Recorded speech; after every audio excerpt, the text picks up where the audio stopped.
In today's video, let's quickly learn the way that you fix the Snapchat voice call problem. Now in this situation, what mostly happens is that your mic is disabled for Snapchat.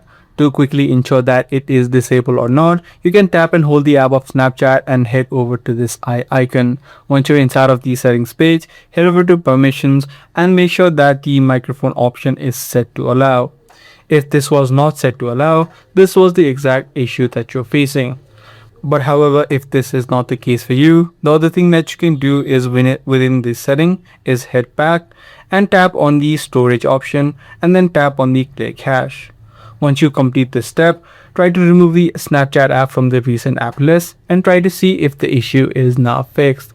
If the issue is still not fixed, what you'll also need to ensure is that the do not disturb mode on your phone is not enabled.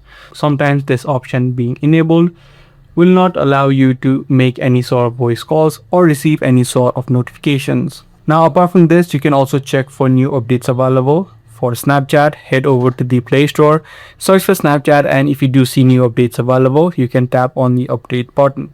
Also, you can try to uninstall the app of Snapchat from your device and then again re-download it. By following these few steps, you'll ensure that you'll fix the Snapchat voice problem. If this guide video was helpful, be sure to subscribe, share, and also give this video a thumbs up.